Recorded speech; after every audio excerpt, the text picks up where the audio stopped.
Gue pernah berpikir, dunia anak-anak itu pasti polos, bersih, dan gak mungkin lah kena kejahatan. Sampai suatu hari gue ngeliput kasus yang ngebalikin semua persepsi itu. Kejadiannya waktu tahun 2013. Gue masih kerja freelance ya, jurnalis lokal di salah satu kota besar di Sumatera Utara. Kerjanya sih biasa aja ya, tugas gue cuma nulis kriminal, berita-berita kecelakaan buat media online. Tapi hari itu telepon dari editor gue bunyinya beda. "Lu ke kantor polisi sekarang, ada pembunuhan siang bolong. Katanya pelakunya masih anak SMP. Cepat bro ke sana." Waktu dengar telepon dari editor gue langsung kaget dan sedikit gak percaya. Akhirnya gue langsung gas ke TKP. Lokasinya di depan sebuah toko kelontong, ada garis polisi. Darah masih kelihatan di aspal. Korbannya adalah seorang pria berusia 40 tahunan, pemilik toko. Gue tanya warga sekitar, katanya pemilik toko ini, si korban ini, orangnya emang kalem, gak punya musuh, tapi mati dengan 2 peluru di dadanya. Tapi yang bikin semua orang merinding bukan itu. Yang bikin semua orang merinding, dan gua pun merinding, pelakunya itu masih usia di bawah umur. Anak SMP, usianya baru sekitar 14-15 tahun. Dan dia ngelakuinnya sendirian.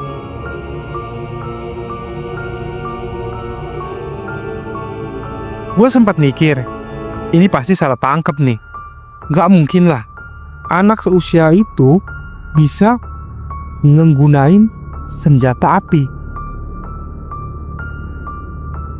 Tapi waktu gue ke kantor polisi dan langsung lihat bocahnya, wah itu benar-benar creepy banget men. Itu benar-benar ngeri banget men. Si bocah duduk di kursi santai sambil minta rokok ke petugas penyidiknya. Ya minta rokok.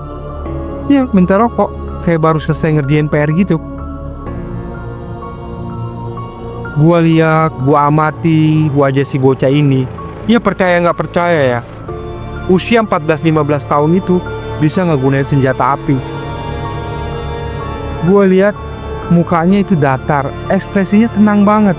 Gak ada rasa panik, gak ada rasa takut. Bahkan polisi bilang, waktu ditanya kenapa dia bisa nembak korban, dia jawab, "Saya disuruh, dikasih uang. Tugas saya ya nembak." Udah selesai. Enteng banget omongannya si bocah ini. Anak itu ternyata bukan cuma pembunuh, tapi dia pembunuh bayaran. Polisi nemuin airsoft gun yang udah dimodif jadi senjata api asli. Dan dari hasil interogasi, anak ini direkrut sama preman pasar untuk mengamankan bisnis si preman-preman ini. Ternyata si korban punya toko saingan dan katanya nggak mau bayar uang keamanan. Halnya sepele banget kan? Jadi menurut preman-preman ini, jalan keluarnya ya dieksekusi. Dan yang mereka pilih buat eksekutor bocah SMP yang katanya nggak bakal dicurigai. Gila kan? Di ruang interogasi, gue cuma bisa duduk dan dengerin bocah itu cerita. Awalnya saya cuma bantu jagain motor di pasar pak. Terus ada abang-abang ngajak ngopi. Sering dikasih uang. Lama-lama saya disuruh antar paket, jagain orang, dan terakhir disuruh nembak orang. Ya ini pak, cerita si bocah itu ke polisi. Dia bahkan bilang udah diajari cara nembak pakai senjata asli beberapa bulan sebelumnya. Jadi ternyata si bocah ini memang dididik oleh preman-preman pasar itu untuk menjadi pembunuh bayaran. Dan tau gak apa yang lebih serem? Si bocah itu ngaku dia senang banget. Dia bilang dia suka rasa deg-degan dan bangga setelah berhasil selesaikan misinya. Saat dengar itu, gue bener-bener gak bisa berpikir normal lagi. Akhirnya gue mutusin gue pulang karena cerita untuk media online gue sudah terampung. Gue kasih ke editor gue dan gue balik pulang. Gue pulang malam ya, dengan kepala yang pusing banget, dan gue gak nyangka ini kejadian sama anak kecil. Rasanya dunia udah kebalik. Bayangin aja, seorang bocah SMP bisa menjadi pembunuh profesional, dan dia bahkan gak ngerasa bersalah. Ibu bapaknya bingung setengah mati. Mereka bilang anaknya itu pendiam, rajin ke masjid, suka bantu di warung. Tapi ternyata malam-malam dia keluar diam-diam buat latihan nembak bareng si preman-preman itu. Anak itu memang gak ngelakuin aksinya sendirian ya. Dari hasil pengembangan, polisi nemuin jaringan kecil pembunuh bayaran anak muda di kota itu.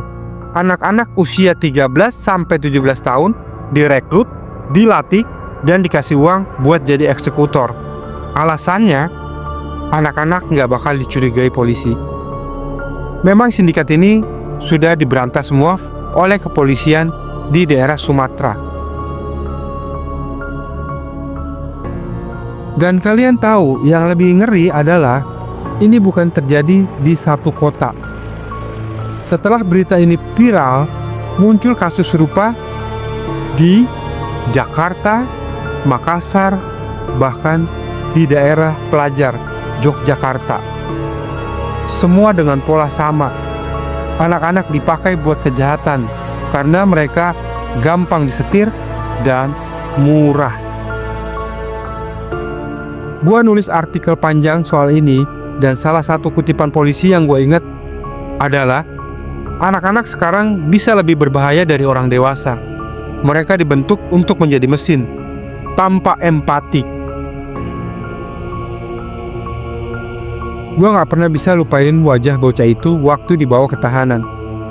Dia jalan pelan, sedikit senyum, lalu bilang ke petugas, "Pak, nanti kalau bebas boleh kerja lagi kan?" Dan malam itu gue gak bisa tidur. Kalau kalian punya cerita-cerita nyata dan kejadian-kejadian aneh, tulis di kolom komentar.